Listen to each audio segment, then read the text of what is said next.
Assalamualaikum warahmatullahi wabarakatuh. Perkenalkan kami dari kelompok 3, kami akan mempresentasikan hasil dari diskusi kelompok kami dengan judul dampak mikroplastik terhadap proses digesti dan nutrisi. Sebelumnya, izinkan saya memperkenalkan anggota dari kelompok 3. Yang pertama ada Dewi Mulyadi dengan NIM L1021010. Yang kedua ada saya sendiri, Retna Rusdiana Sari dengan NIM L1A021038. Yang ketiga ada Purnomo Sidi dengan NIM L1A021054. Dan yang keempat ada Silvi Novitasari dengan NIM L1A021064. Dan yang kelima ada Rosalinda Desyari Renawati dengan NIM L1A021072. Dan yang terakhir ada Amalia Nur Fajrin Widiana dengan NIM L1A021092. Untuk slide selanjutnya akan dibacakan oleh teman saya. Yang pertama adalah nutrisi. Nutrisi memiliki peran penting dalam menjaga, membangun, serta memelihara sel dan jaringan tubuh makhluk hidup, termasuk pada ikan. Ikan membutuhkan nutrisi yang baik dan cukup untuk keberlangsungan hidupnya. Nutrisi merupakan ilmu peningkatan gizi suatu organisme. Secara spesifik, nutrisi mengkaji makanan dalam kaitannya dengan kesehatan suatu organisme. Nutrisi melibatkan berbagai reaksi kimiawi dan proses-proses fisiologi yang mengubah bentuk makanan menjadi jaringan tubuh dan aktivitas.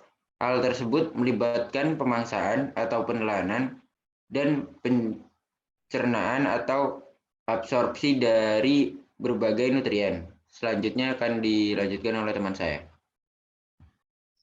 Ya, selanjutnya ada sistem digesti. Sistem digesti meliputi organ yang berhubungan dengan pengambilan makanan, mekanismenya, dan penyediaan bahan-bahan kimia, serta pengeluaran sisa-sisa makanan yang tidak tercernakan keluar dari dalam tubuh. Dalam sistem pencernaan, terdapat organ-organ yang terlibat dalam proses pencernaan makanan. Dilihat dari fungsinya, organ pencernaan ikan dapat dibedakan atas dua bagian, yaitu saluran pencernaan dan kelenjar pencernaan. Saluran pencernaan adalah organ-organ yang bekerja langsung dalam proses pencernaan dan penyerapan makanan. Sedangkan kelenjar pencernaan adalah organ-organ yang berperan dalam menghasilkan cairan digestif yang digunakan dalam proses pencernaan, yakni hati dan pankreas. Saluran pencernaan meliputi mulut, tekak, insang, kerongkongan, lambung, pilorik, usus, rektum, dan anus. Selanjutnya akan dilanjutkan oleh teman saya.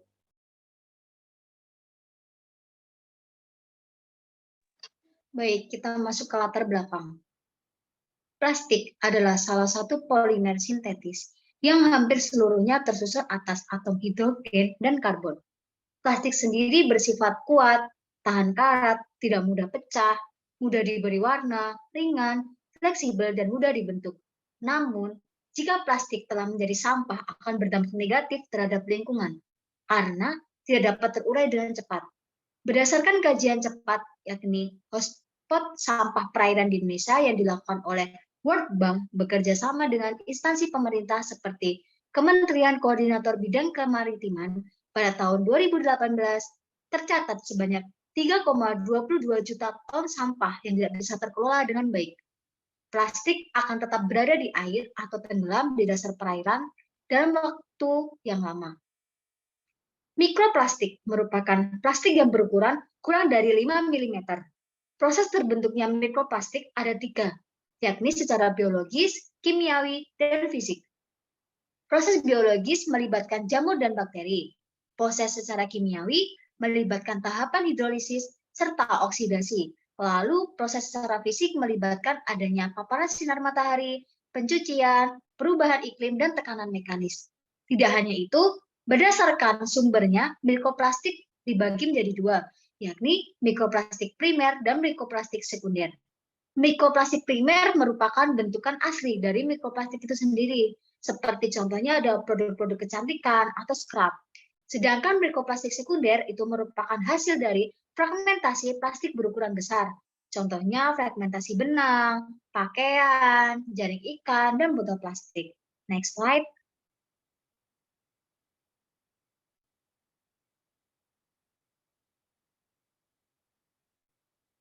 Dampak mikroplastik. Kehadiran mikroplastik membawa bahaya bagi lingkungan, bukan karena fisiknya saja, akan tetapi zat aditif yang ada di dalam mikroplastik seperti pewarna, pewangi, elastisitas, dan ketahanan plastik tersebut. Masuknya mikroplastik di dalam tubuh biota dapat berpotensi menyebabkan kerusakan fungsi organ, malnutrisi, berkurangnya tingkat pertumbuhan biota, menurunnya sistem imunitas, sehingga berpotensi menyebabkan kematian pada biota yang telah terkontaminasi mikroplastik. Masuknya mikroplastik ke dalam tubuh hewan melalui rantai makanan akan berpotensi membawa zat-zat patogen yang dibawa oleh mikroplastik dari lingkungannya, sehingga mengancam kesehatan manusia. Ini berarti ketika mikroplastik itu terkonsumsi oleh biota, dan biota itu dikonsumsi oleh manusia, nantinya manusia akan berdampak dengan adanya mikroplastik tersebut. Next slide.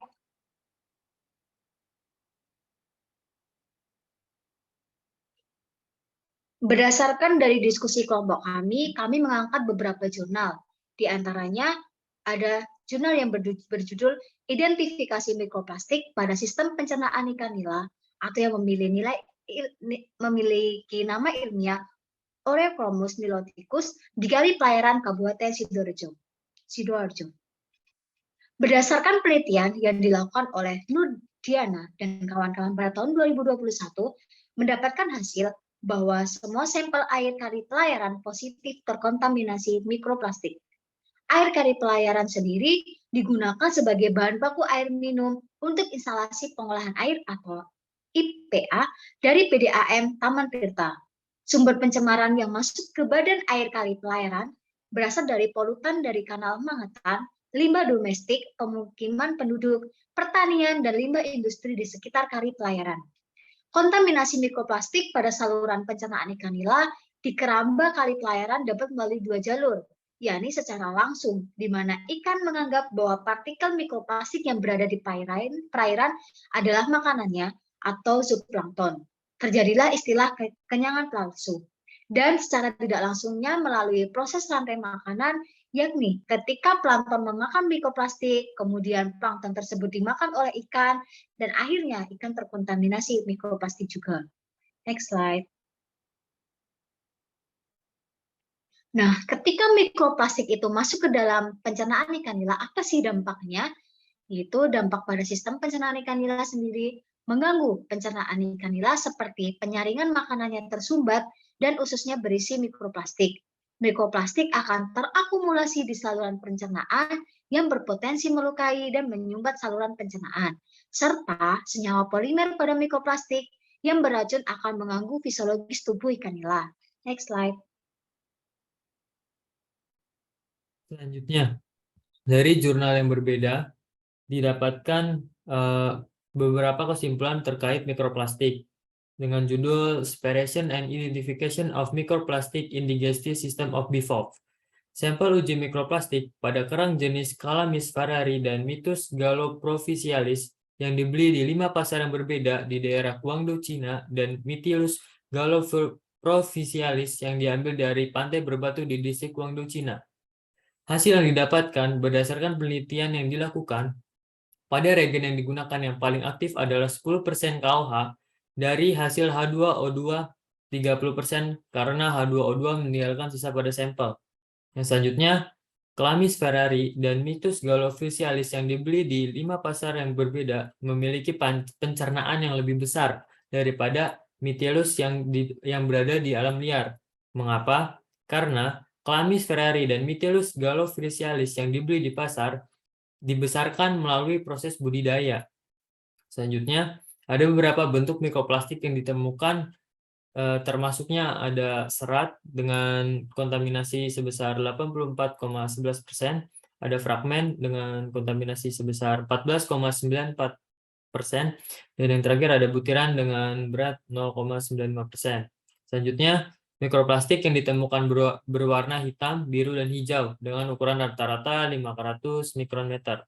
Yang terakhir, jenis mikroplastik yang dapat teridentifikasi adalah selofan, CP, polipropilen atau PP, polistiren, PS, dan yang terakhir politetrafluoretilena atau PTFE. Next slide.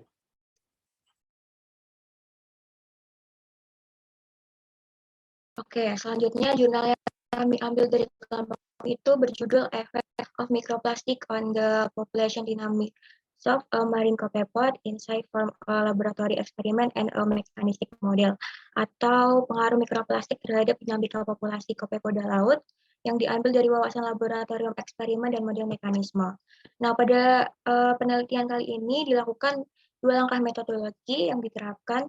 Dengan yang pertama itu percobaan berbasis laboratorium yang kemudian diikuti dengan memasukkan hasil dalam model ekologi mekanistik. Nah, berdasarkan hasil penelitian, kopepoda laut ini terbukti teridentifikasi terkena konsentrasi mikroplastik. Mikroplastik tersebut ditemukan pada organ pencernaan kopepoda dengan konsentrasi sebesar 0 sampai 10.000 partikel. Nah, dengan adanya mikroplastik di dalam organ pencernaan kopepoda laut, membuat spesies tersebut mengalami gangguan penurunan filtrasi sebesar 50% dan juga gangguan pencernaan. Apabila hal tersebut langsung dalam jangka waktu yang lama, maka akan menyebabkan atau mempengaruhi kondisi biologis dari kopepoda laut itu sendiri. Nah, pada umumnya, kopepoda laut ini menjadi salah satu spesies yang penting bagi kehidupan perairan. Mereka menghuni hampir di seluruh bagian perairan dan menjadi konsumen tingkat pertama yang memberi berupa EPA dan DHA pada perairan. Sehingga apabila kehidupan atau kondisi kopepoda terganggu, maka akan merusak populasi yang ada di perairan tersebut. Untuk slide selanjutnya akan dilanjutkan oleh teman.